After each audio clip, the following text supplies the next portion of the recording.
Hello दोस्तों, आज का हमारा टॉपिक है बोर्ड एग्जाम के लिए क्लास 12 बायोलॉजी का चैप्टर नंबर 2 मानव जनन। तो दोस्तों, आज के वीडियो में हम इस चैप्टर के मोस्ट इम्पॉर्टेंट टॉपिक को पढ़ेंगे। तो आज का वीडियो हमारा वन शॉट का वीडियो है। तो आज के वीडियो में हम इस पूरे चैप्टर को समाप्त करेंगे, पूरे चैप्टर को कन्फर्म पढ़ लेंगे, अच्छी तरह से पढ़ लेंगे जो मोस्ट इम्पॉर्टेंट टॉपिक है इस चैप्टर के। तो यह वीडियो को स्टार्ट करते हैं। यह वीडियो हमारा बोर्ड एग्जाम के लिए मोस्ट इम्पॉर्टेंट है। तो देखिए, आपको वीडियो को स्किप नहीं करना है।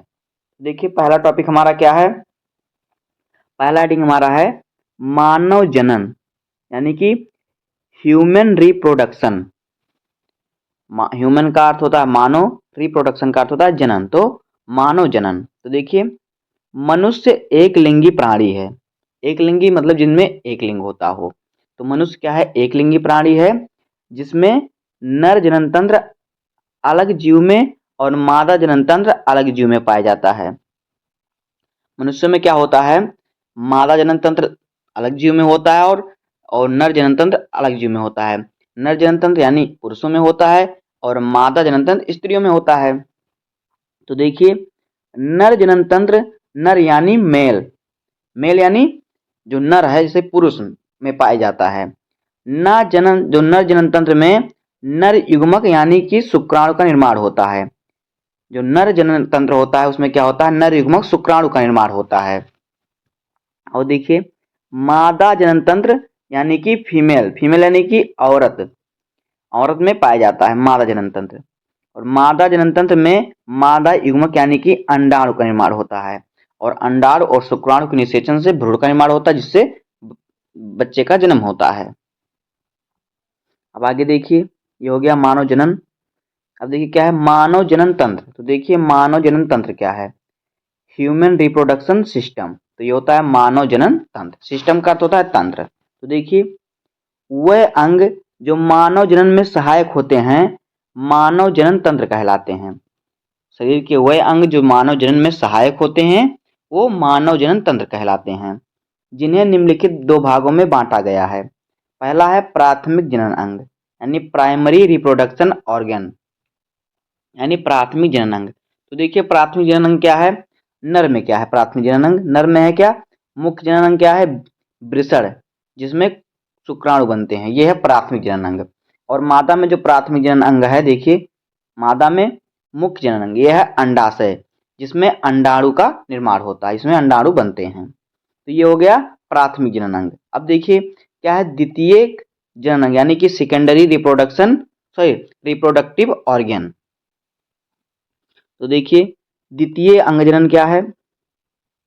देखिए, पहला में है नर सहायक अंग।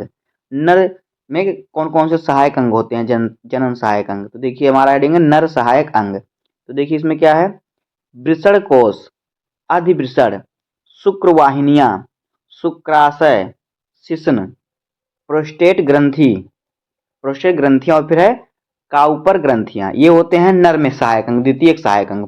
और प्राथमिक में क्या होता है, इसमें प्राथमिक में होता है वृषण, जिसमें कि शुक्राणु का निर्माण होता है। अब देखिए, मादा में जो है द्वितीय सहायक अंग कौन कौन से हैं। तो देखिए, मादा सहायक अंग गर्भाशय, अंडवाहिनियां, योनि, भग, स्तन ग्रंथियां और आदि। तो ये होती हैं मादा में, ये सब मादा में के क्या है, द्वितीय जनन ग्रंथियां हैं, अंग हैं। और यह है पुरुष में द्वितीय जनन अंग।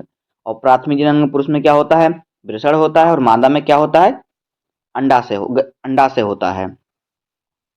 अब आगे देखिए, अगला हेडिंग है नर जनन तंत्र। नर जनन तंत्र यानी कि मेल रिप्रोडक्शन सिस्टम। तो देखिए परिभाषा, नर जनन तंत्र की परिभाषा देखिए, नर में विभिन्न अंग जैसे कि वृषण, सहायक नलिकाएं व ग्रंथियों के समूह को जो नर युग्मक बनाते हैं नर जनन तंत्र कहलाते हैं। नर का जो विभिन्न अंग होता है जैसे कि वृषण और उसकी सहायक नलिकाएं व ग्रंथियों का जो समूह होता है वो नर युग्मक कहलाता है। और क्या जो ये किससे बनते हैं, नर युग्मक से बनते हैं, और यही नर जनन तंत्र कहलाता है। तो देखिए, नर जनन तंत्र के भाग देखिए कौन कौन से भाग हैं इसके, यहाँ पे देखिए, मुख्य अंग है वृषण और सहायक अंग क्या है, आदिवृषण, शुक्रवाहिनियां, शुक्रवाहक नलिकाएं, रसखलन नलिका, वृषण कोश, शक और फिर शुक्राशय। और सहायक ग्रंथि क्या है, प्रोस्टेट ग्रंथि, काउपर ग्रंथि, जिसे कहते हैं बाल्बोपुरी या थ्रिल ग्रंथि। तो ये हैं नर जनतंत्र के भाग। अब आगे देखिए नर जनतंत्र की संरचना, देखिए चित्र, ये है नर जनतंत्र की संरचना। यहाँ पे बहुत छोटा बना हुआ है, तो आपको अगर स्पष्ट न दिख रहा हो तो आपका हमने नर जनतंत्र, मादा जनतंत्र और शुक्राणु का सचित्र वर्णन पहले से वीडियो अपलोड कर दिया, तो वहां से आप देख सकते हैं। यहाँ पे भी समझ लीजिए, देखिए ये जो होता है ये होता है क्या, युग्मनज, ये युग्मनज होता है। और ये जो होता है ये होता है वृषण कोश। ये जो बाहरी इसका है, बाहरी वाला भाग, ये वृषण कोश होता है और इसको कहते हैं वृषण, ये वृषण होता है। यहाँ पे देखिए वृषण है, ये वृषण कोश है। और ये जो है ये शिश्न है, क्या है, शिश्न है, शिश्न। और इसके बाद ये देखिए यहाँ पे जो है छोटा सा यहाँ पे बना हुआ है, ये है अधिवृषण। और ये यहाँ पे क्या, देखिए जो नलिका दिख रही है आपको, यहाँ पे नलिका है, ये नलिका है मूत्र विसर्जन नलिका, यानी जिससे मूत्र बाहर निकलता है। ये नलिका जो आपको दिख रही है, जो वृषण से आके जुड़ा हुआ, यह है शुक्रवाहक नलिका, शुक्रवाहक नलिका। उसके बाद देखिए यहाँ पे क्या है, ये जो आपको दिख रहा है, ये है शुक्राशय, ये शुक्राशय है। और यहाँ पे है रसखलन ग्रंथि है, ये जो ग्रंथि आपको दिख रही है यहाँ पे बिंदी की तरह, ये है रसखलन ग्रंथि। और यहाँ पे जो आपको थोड़ा सा दिख रहा है, ये देखिए यहाँ पे, ये है प्रोस्टेट ग्रंथि। और यहाँ पे जो आपको यहाँ पे देखिए काला काला दिख रहा है, ये है काउपर ग्रंथि। तो इस प्रकार से हो जाएगा नर जननतंत्र का संरचना। अब आगे देखिए, इस प्रकार देखिए इसमें सामने से संरचना उसकी देखिए। तो यहाँ पे देखिए ये अनुप्रस्थ काट में यहाँ पे संरचना दिया हुआ है। तो ये होता है, ये क्या होता है, ये होता है अंडाशय। यहाँ पे देखिए ये, सॉरी अंडाशय नहीं, सॉरी, ये होता है जो नर जननतंत्र का सचित्र वर्णन चित्र। तो देखिए यहाँ पे किस प्रकार से बना हुआ है, ये होता है वृषण कोश। यहाँ पे देखिए इसमें अनुप्रस्थ काट में सीधा दिया हुआ है, क्योंकि वहां पे दिखाई नहीं दे रहा था। तो ये क्या होता है, ये होता है वृषण कोश। और ये होता है वृषण, ये जो है ये वृषण है। और यहाँ पे दिख रहा है आपको, ये है अर्धवृषण। और ये नलिका है शुक्रवाहक नलिका। और यहाँ पे ये जो दिख रहा है आपको, ये है शुक्राशय, क्या है, ये है शुक्राशय। और यहाँ पे देखिए क्या है, ये जो ग्रंथि दिख रही है, देखिए यहाँ पे जो आपको इस प्रकार से ग्रंथि दिख रही है, प्रोस्टेट ग्रंथि। और यहाँ पे जो जोड़ है, ये है क्या, ये मूत्र नलिका दिख रही है आपको। यहाँ पे देखिए इस प्रकार से, इस प्रकार से नलिका यहाँ से आई है, इस प्रकार से यह है मूत्र विसर्जन नलिका, जिससे मूत्र निकलता है। इस प्रकार से हो जाएगा नर जननतंत्र का चित्र। उसके बाद आगे देखिए,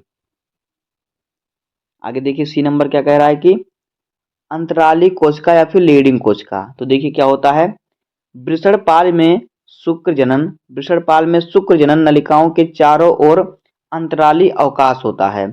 इसमें कहीं कहीं छोटी छोटी रक्त वाहिकाएं व लीडिंग कोशिकाएं होती हैं, इसे ही अंतराल कोशिकाएं कहते हैं। अंतराल कोशिका या लीडिंग कोशिका दोनों एक ही है।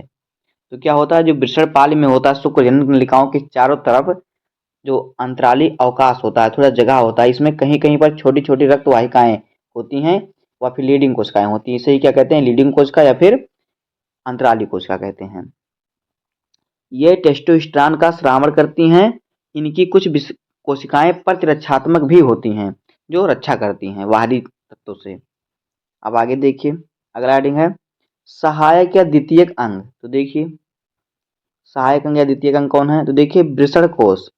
वृषण कोश देखिए क्या है, वृषण जिस थैलीनुमा संरचना में उपस्थित होता है उसे वृषण कोश कहते हैं। देखिए कह रहा है जो वृषण होता है, जिस संरचना से वो ढका होता है, उसके बाहरी संरचना होता है वृषण का, वो होता है वृषण कोश। ये तो होता है वृषण कोश। आगे देखिए, वृषण कोश उदर गुहा के बाहर इसलिए उपस्थित होता है, जो वृषण होता है इस शरीर से बाहर स्थित होता है। देखिए इसमें शरीर से अटैच मतलब रहता है, लेकिन शरीर के अंदर नहीं रहता, बाहर ही रहता है। क्यों बाहर रहता है, जिससे वृषण का तापमान शरीर के तापमान से 2 से 3 डिग्री कम हो। आप लोग देखते होंगे पुरुष लोग की ठंडियों में उनका वृषण जो होता है सिकुड़ जाता है। क्यों, क्योंकि जब बाहर ठंड अधिक हो जाता है तो वृषण सिकुड़ जाता है, जिससे कि उसे तापमान चाहिए होता है, नहीं तो शुक्राणु मर जाते हैं अधिक ठंड में, अधिक गर्म में। तो इसीलिए क्या होता है, वो शरीर से थोड़ा क्या होता है, बाहर होता है। अब देखिए आगे है अधिवृषण। आगे है अधिवृषण। तो देखिए अधिवृषण क्या होता है? शुक्र वाहिकाएं वृषण से निकलकर वृषण के पक्ष सतह पर अधिवृषण में खुलती हैं।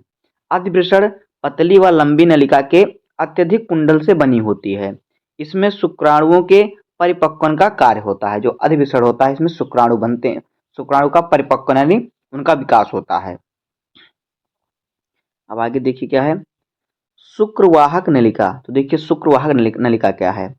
अधिविसरण के पश्च भाग से निकलकर यह शुक्रवाहक नलिका उदर उदर तक जाकर मूत्राशय से ऊपर एक लूप बनाती है। जो शुक्रवाहिक नलिका होती है इस प्रकार से होती है। देखिए ये क्या होती है? अधिविसरण के पीछे से, जो अधिविसरण होता है उससे पीछे से जाकर और शुक्रवाहक नलिका जो होती है उदर गुहा तक जाकर क्या करती है? मूत्राशय के ऊपर से इस प्रकार से लूप बनाती है। इस प्रकार से नलिका निकली रहती है। अब आगे देखिए अगला है रस स्खलन नलिका। तो देखिए उदर गुहा में शुक्राशय से निकली एक नलिका शुक्राशय में खुलती है। यह दोनों मिलकर एक रसस्खलन नलिका कहलाती हैं।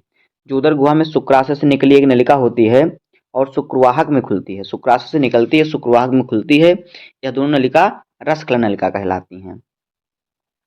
अगला हेडिंग है शिश्न। तो देखिए शिश्न क्या है? यह बाह्य जनन केंद्रित है, यानी यह बाहरी जनन केंद्रीय अंग है। देखिए मूत्र नलिका शिश्न के रास्ते बाहर खुलती है। जो शिश्न होता है यहाँ पे देखिए इस प्रकार से शिश्न होता है। तो इस शिश्न से अंदर से मूत्र नलिका होती है जिससे मूत्र त्यागा जाता है। तो मूत्र नलिका शिश्न के रास्ते बाहर खुलती है। मूत्र नलिका वीर्य व मूत्र दोनों का परिवहन करती है। इससे बीज भी निकलता है और मूत्र भी बाहर आता है। अब आगे देखिए अगला हेडिंग है शुक्राशय। तो देखिए शुक्राशय क्या है? देखिए यह एक जोड़ी मूत्राशय के पीछे स्थित होता है तथा ये वीर्य का लगभग 60% भाग बनाता है। जो शुक्राशय होता है ये क्या होता है? शुक्राशय एक जोड़ी मूत्राशय के पीछे स्थित होता है तथा ये वीर्य का लगभग 60% भाग बनाता है। कितना? 60% भाग बनाता है।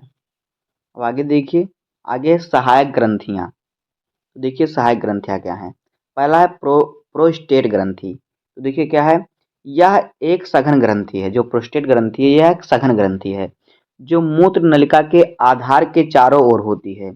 जो प्रोस्टेट ग्रंथि होती है, जो मूत्र नलिका होती है, इस प्रकार से शिश्न के अंदर एक मूत्र नलिका होती है जिससे मूत्र त्यागा जाता है। इसके चारों ओर क्या होती है? इसके चारों ओर जो ग्रंथि होती है प्रोस्टेट ग्रंथि होती है। ये वीर्य का लगभग 20 से 25% भाग बनाती हैं, जो प्रोस्टेट ग्रंथि होती है। उसके बाद अगला है काउपर ग्रंथि। तो देखिए क्या है?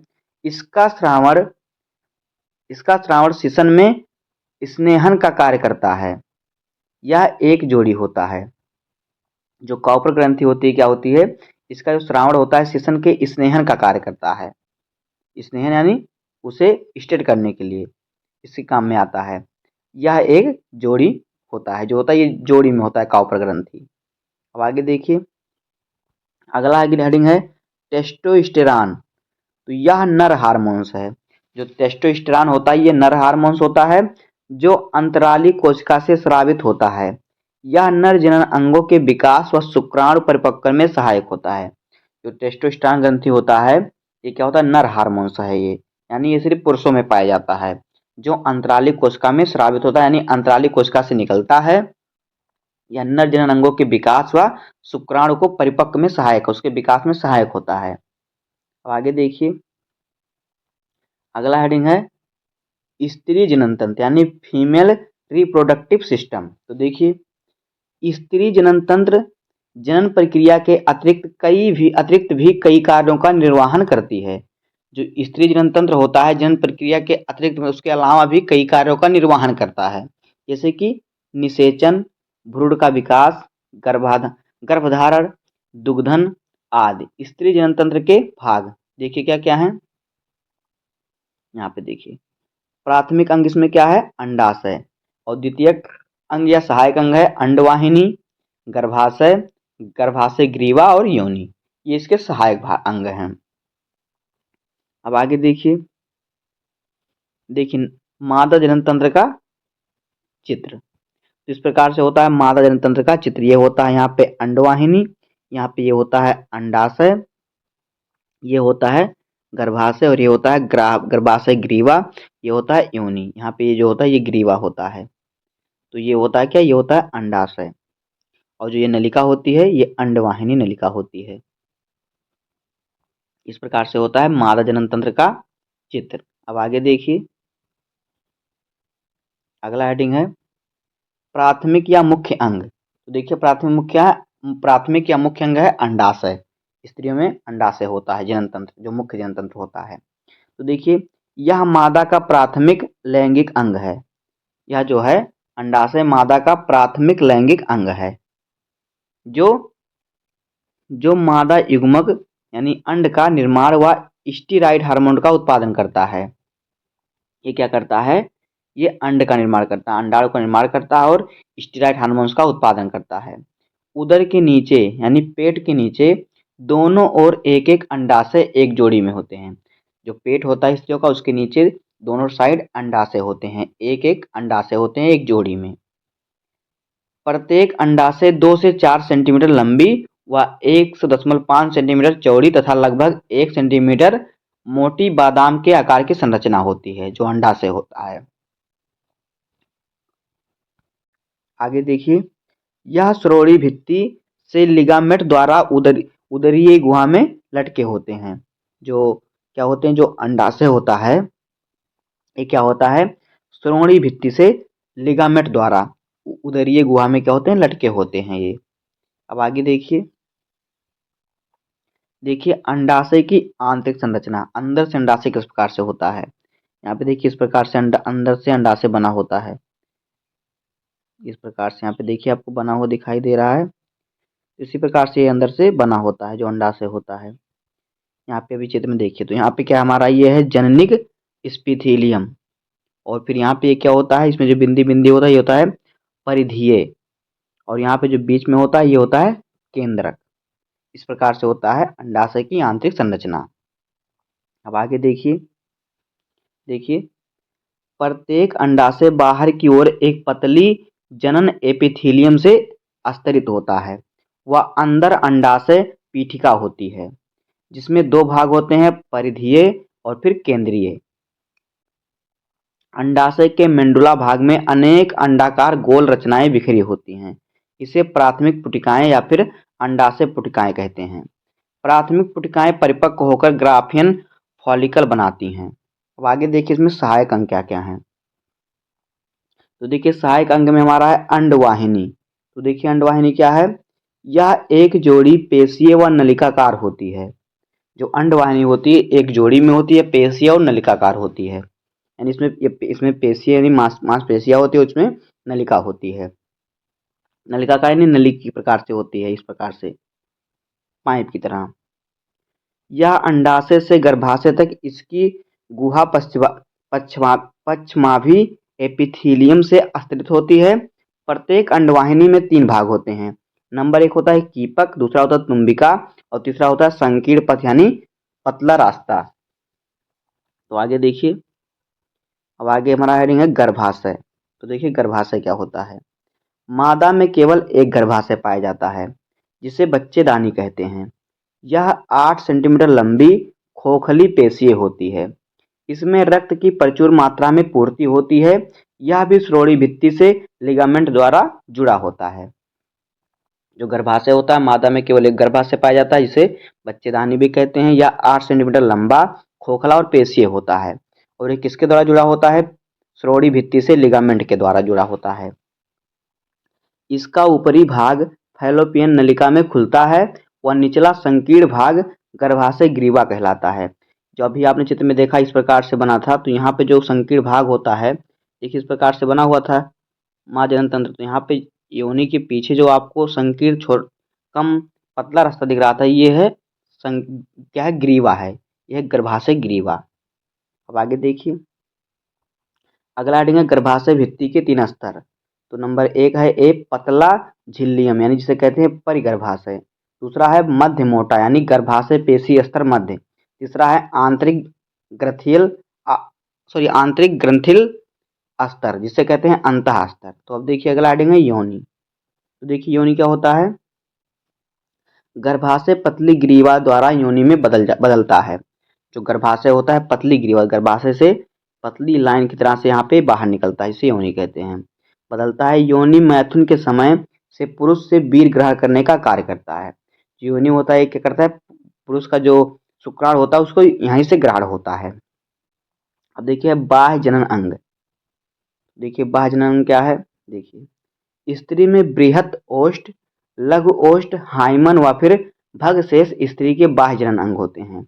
यहाँ पे देखिए है, यहाँ पे आपको जो चित्र दिख रहा है ये है योनि की संरचना। तो देखिए किस प्रकार से बना हुआ है, योनि है, यहाँ पे होता है भाग शेष, यहाँ पे होता है जनन शेष, क्या होता है जनन शेष होता है, यहाँ पे होता है मूत्र छिद्र जो यहाँ पे छिद्र है, और ये हाइमन, और यहाँ पे होता है भग, ये होता है लघु जोष्ठ, और ये होता है बृहद जोष्ठ। तो यहाँ पे जो ये बाहर वाली संरचना है ये है बृहद, ये जो बाहर की रचना दिख रही है ये है बृहद ओष्ठ, और जो अंदर की दिख रही है लघु ओष्ठ। तो इसी प्रकार से होता है इसकी संरचना योनि की। अब आगे देखिए आस्थन ग्रंथि, आस्थन ग्रंथि यानी जो क्या होता है चेस्ट। तो देखिए क्या होता है इसमें, इस प्रकार से होती है आस्थन ग्रंथि की, आस्थन की संरचना अंदर से आंतरिक से इस प्रकार से होता है। तो देखिए यहाँ पे क्या है, ये है क्या, ये कूपिका, ये जो है ये कूपिका है, जो यहाँ पे गोल गोल सा दिख रहा है ये कूपिका होता है, और ये इस पूरे को कहते हैं ग्रंथियन ऊतक। और ये जो बाहर आपको गोल गोल किया दिख रहा है ये है, ये क्या है, ये है सीपम। और यहाँ पे देखिए यहाँ पे जो आपको दिख रहा है ये है दुग्धवहिका, और ये जो दिख रहा है आपको यहाँ पे लाइन की तरह ये है तुम्बिका, और ये है जो ये नलिका दिख रही है आपको यहाँ पे देखिए इस प्रकार से नलिका दिख रही है, इस प्रकार से ये नलिका जो है नलिका है आस्थन नलिका। तो इस प्रकार से इसका चित्र होगा। अब आगे देखिए, देखिए आस्थन ग्रंथि सभी मादा स्तनधारियों का अभिलक्षण है। स्तनों में विभिन्न मात्रा में वसा व ग्रंथिल ऊतक होते हैं। प्रत्येक स्तन में 15 से 20 में ग्रंथिल ऊतक की पालियां होती हैं। प्रत्येक पाली में कूपिका कोशिकाओं के ऊपर समूह होते हैं। यह कूपिका दुग्ध स्रावण करती है, यानी ये कूपिका से दूध निकलता है। कूपिका से दूध स्रावित होकर स्तन नलिकाओं में आ जाता है। प्रत्येक पाली की स्तन नलिकाएं मिलकर स्तन वाहिनी बनाती हैं। प्रत्येक स्तन वाहिनी तुम्बिका बनाती है जो दुग्ध वाहिका से जुड़ा होता है। अब आगे देखिए अगला हेडिंग है युग्मक जनन। देखिए युग्मक जनन क्या होता है, जननिक एपिथीलियम की कोशिकाओं द्वारा युग्मक निर्माण की क्रिया को युग्मक जनन कहते हैं। युग्मक जनन क्या होता है, जननिक एपिथीलियम की कोशिकाओं द्वारा युग्मक निर्माण की प्रक्रिया को ही युग्मक जनन कहते हैं। तो देखिए नर युग्मकों के निर्माण की क्रिया को शुक्र जनन कहते हैं। जो नर युग्मक होता है उसके निर्माण की प्रक्रिया को शुक्र जनन कहते हैं। मादा में युग्मकों के निर्माण की क्रिया को अंड जनन कहते हैं। नर में क्या कहते हैं, नर में जो युग्मक का निर्माण होता है उसे शुक्र जनन कहते हैं, और मादा में जब युग्मक का निर्माण होता है उसे अंड जनन कहते हैं। अब आगे देखिए अगला हेडिंग है शुक्र जनन। तो देखिए शुक्र जनन क्या होता है, वृषण में स्थित द्विगुणित जननिक एपिथेलियम कोशिकाओं जिन्हें स्पर्मेटोगोनिया कहते हैं, स्पर्मेटोगोनिया कहते हैं।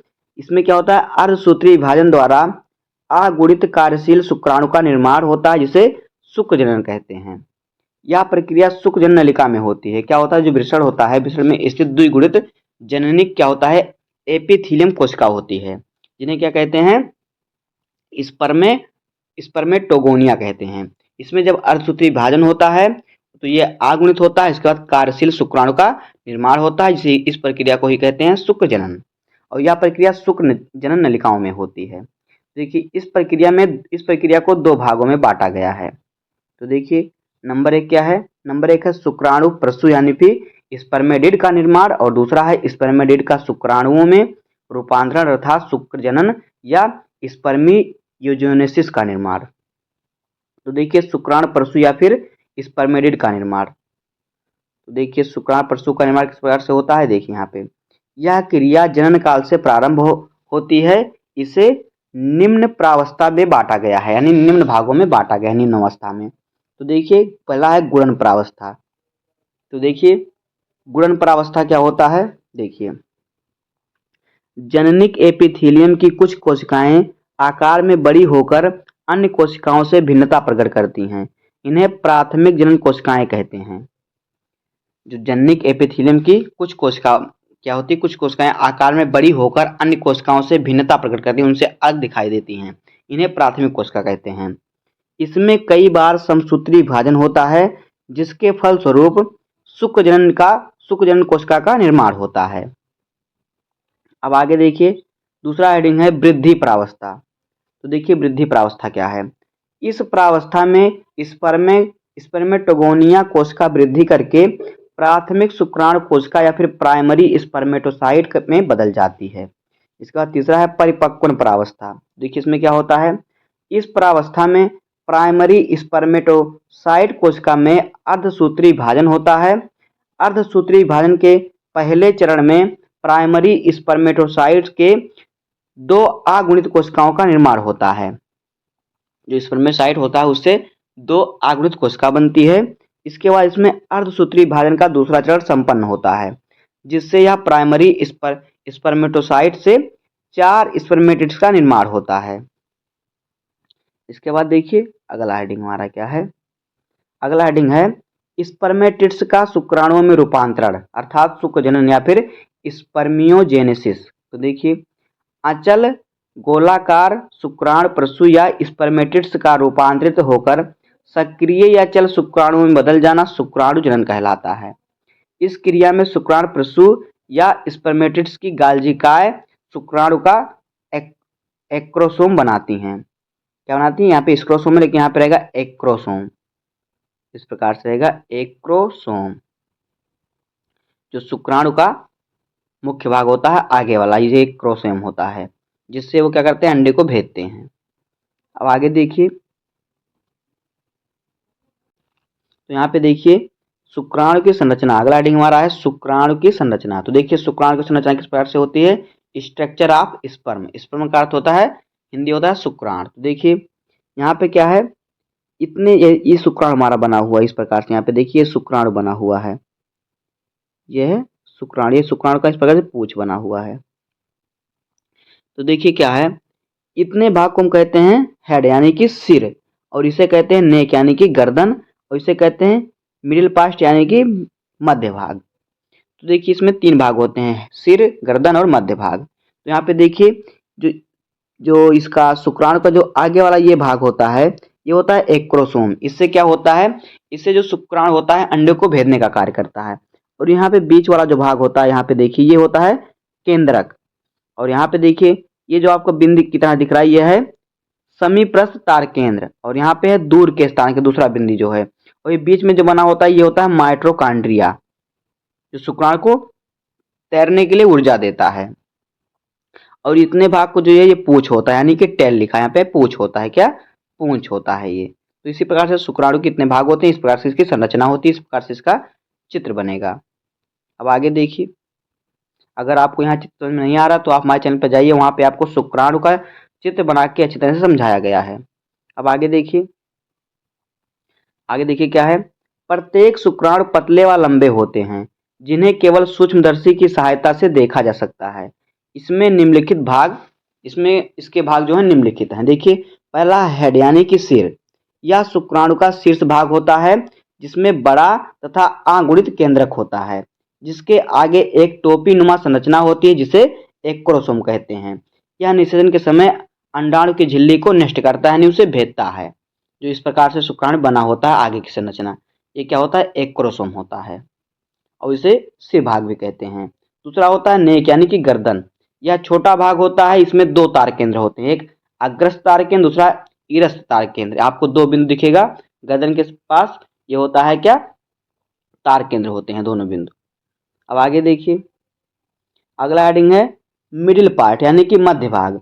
इस भाग में शुक्राणुओं का शक्ति ग्रह कहते हैं। क्या कहते हैं, शक्ति ग्रह, यानी इसका जो कहते हैं इसके ऊर्जा के पावर हाउस, यानी कि माइटोकॉन्ड्रिया होता है यहाँ पे। तो माइटोकॉन्ड्रिया को कहते हैं ऊर्जा का पावर हाउस। तो यहाँ पे क्या होता है, ये ऊर्जा देता है, तो शक्ति ग्रह कह रहा, मतलब यहाँ से इन्हें शक्ति मिलती है। तो इस भाग को शुक्राणु का शक्ति ग्रह कहते हैं।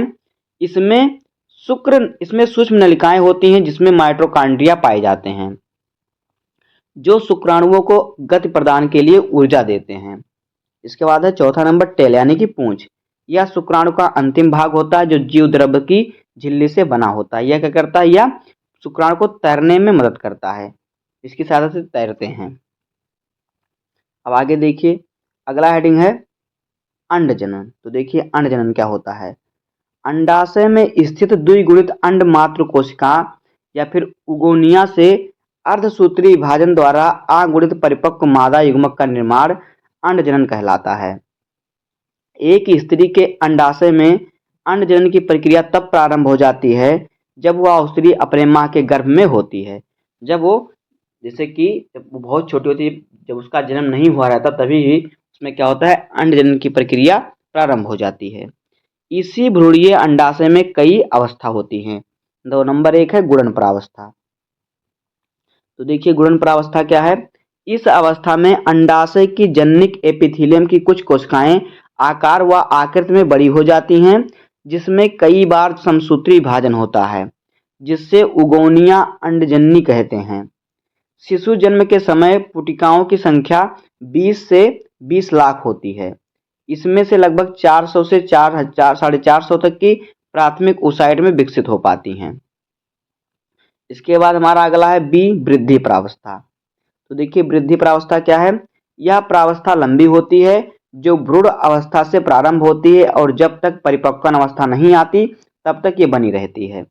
इस प्रावस्था में उगोनिया की कोशिकाएं पोषक तत्वों को ग्रहण करके आकार में बड़ी हो जाती हैं। इनका केंद्रक भी आकार में बड़ा होता है। अगला हमारा है परिपक्वन प्रावस्था। तीसरा है क्या, परिपक्वन प्रावस्था। तो देखिए वृद्धि प्रावस्था के बाद बनी कोशिका को प्राथमिक oocyte कहते हैं, जिनमें अर्धसूत्री विभाजन के फलस्वरूप एक छोटी या बड़ी कोशिका बनती है। छोटी कोशिका को ध्रुवीय केंद्र तथा बड़ी कोशिका को द्वितीय oocyte कहते हैं। पुनः इन कोशिकाओं में अर्धसूत्री विभाजन के फलस्वरूप एक बड़ी अंडकोशिका बनती है तथा 3 ध्रुवीय केंद्रक बनते हैं जो प्रायः नष्ट हो जाते हैं। देखिए अर्धसूत्री अंडोत्सर्जन के समय, जबकि अर्धसूत्री निषेचन के समय होता है। जो अर्धसूत्री विभाजन होता है ये क्या होता है, अंडोत्सर्जन के समय होता है, और अर्धस्त्री जो होता है ये निषेचन के समय होता है। अब आगे देखिए अंडाणु की संरचना। अंडाणु की संरचना देखिए अंडाणु किस प्रकार से होता है। यहाँ पे देखिए इस प्रकार से बनता है अंडाणु। देखिए अंडाणु में क्या क्या होता है। ये पे देखिए ये होता है केंद्रक, जो ये बना है केंद्रक होता है, और यहाँ पे जो ये वाली लाइन होती है बाहर वाली होता है जोना, जोना पेलुलियम होता है। उसके बाद यहाँ पे जो ये होता है ये पूरा होता है, ये होता है कोशिका द्रव्य। यहाँ पे देखिए ये कोशिका द्रव्य होता है। ये जो भाग होता है कोरोना रेडिएटा, कोरोना रेडिएटा ये होता है। इसके बाद आगे देखिए अंडाणु के मध्य में एक केंद्रक यन पाया जाता है, अभी आपने देखा, और फिर अंडाणु के चारों ओर एक परत पाई जाती है जिसे कहते हैं जोना पेलुसिडा। अभी आपने देखा यहाँ पे देखिए ये है जोना पेलुसिडा, ये जो है ये जोना पेलुसिडा ये जो बना हुआ है। आगे देखिए बाहर की ओर एक परत होती है जिसे कहते हैं कोरोना रेडिएटा, जो बाहर की परत होती है। यहाँ पे देखिए कांटे की तरह जो दिख रहा है यह है कोरोना रेडिएटा। अब आगे देखिए अगला हेडिंग है आवर्त चक्र या फिर रजोधर्म। तो देखिए मादा में रजोधर्म यौन आरंभ प्रारंभ होने पर प्रारंभ होता है, यानी यौन आरंभ जब वो उनका यौन आरंभ हो जाता है तो उनमें रजोधर्म प्रारंभ हो जाता है। यह 12 से 13 वर्ष की आयु काल में प्रारंभ होता है तथा 45 से 50 की आयु तक समाप्त होता है। क्या, जो रजोधर्म या आवर्त चक्र होता है। निषेचन के समय निषेचन न होने की दशा में गर्भाशय की दीवार तथा अंडाशय में चक्रीय परिवर्तन होता है। इस चक्र को मासिक चक्र कहते हैं। यह लगभग 28 दिन का होता है। इसके बाद रुधिर का स्राव शुरू हो जाता है। इसी रुधिर के साथ अनिषेचित नष्ट हो चुका अंडा योनि के मार्ग से बाहर आ जाता है। इसे मासिक धर्म कहते हैं। रुधिर स्रावण लगभग 4 से 5 दिनों तक रहता है। इसे अंग्रेजी भाषा में पीरियड भी कहते हैं। अब आगे देखिए किसी बालिका के जीवन काल में प्रारंभ प्रथम बार रजोधर्म होने की घटना को रजोदर्शन कहते हैं। जब उसमें पहली बार जिसमें मासिक चक्र आता है तो उसे कहते हैं रजोदर्शन। उसके बाद देखिए मादा में अस्थायी रूप से मासिक चक्र को रुकने को सजोनिवृत्ति कहते हैं। अब आगे देखिए, FSH तथा LH हार्मोन्स के नियंत्रण से यह प्रक्रिया होती है। जो मासिक चक्र की प्रक्रिया होती है इसमें FSH और LH हार्मोन्स का नियंत्रण होता है। आगे देखिए, अगला हेडिंग है निषेचन का महत्व। तो देखिए, निषेचन द्वितीयक अंडक को अर्धसूत्री विभाजन पूर्ण करने के लिए प्रेरित करता है। फिर है निषेचन द्विगुणित अवस्था यानी अर्थात मनुष्य में 2n 46 जोड़ी गुणसूत्र 23 जोड़ी गुणसूत्र पाए जाते हैं, इसमें मिलकर 46 होता है, को क्या करता है, पुनः स्थापना करता है। और फिर क्या है आगे, यह दो जनकों के गुणों को मिलाकर आनुवांशिक विविधता पैदा करता है। अब आगे देखिए, अगला हेडिंग है प्रारंभिक विदलन व फिर अंतरोपण। तो देखिए क्या है, निषेचन के बाद युग्मनज अंडवाहिनी के इस्थमस वाले क्षेत्र से होता हुआ गर्भाशय की ओर गति करता है। आगे है अंडवाहिनी के सीलिया युग्मनज को अंडवाहिनी में गर्भाशय की दिशा में धकेलने का कार्य करता है। इसी गति के दौरान युग्मनज में विदलन होते हैं।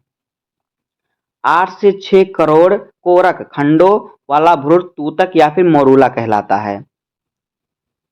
आगे देखिए, ट्रोफोब्लास्ट स्तर तथा गर्भाशयी भित्ति के आंतरिक स्तर एंडोमेट्रियम से संलग्न हो जाता है तथा अंतरकोशिका समूह अब भ्रूण के रूप में विभेदित हो जाता है।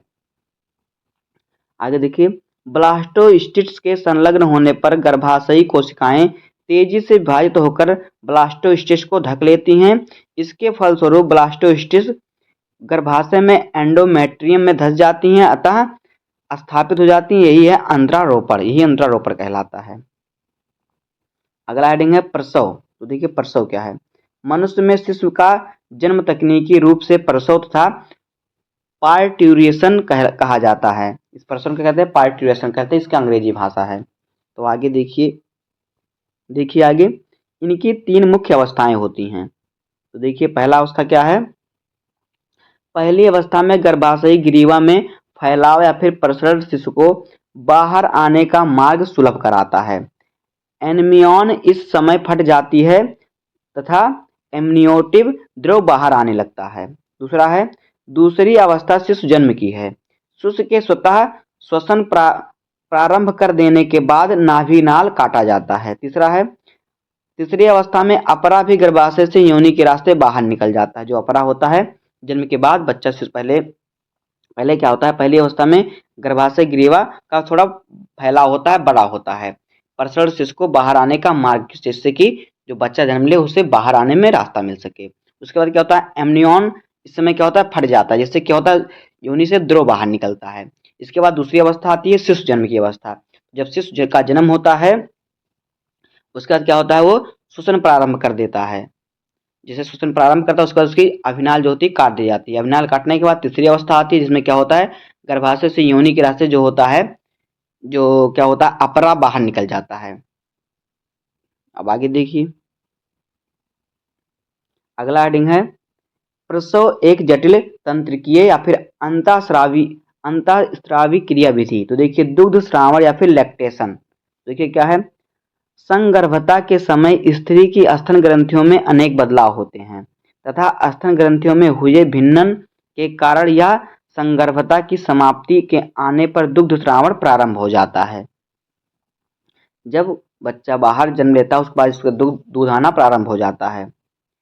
शिशु के जन्म के बाद स्तन ग्रंथियों द्वारा दुग्ध का उत्पादन व श्रावण दुग्ध श्रावण कहलाता है। तीसरा है, मानवीय दूध में शिशु के पोषण के लिए पोषक पदार्थों का आदर्श संतुलन होता है। दुग्ध श्रावण के आरंभिक कुछ दिनों तक निकलने वाला दुग्ध प्रथम स्तन या खीस कहलाता है। जब बच्चा जन्म लेता है तो कुछ दिनों तक उसका जो दूध, जो स्तन से दूध निकलता है महिला के, वो क्या करता है, उसे स्तन या फिर खीस कहा जाता है।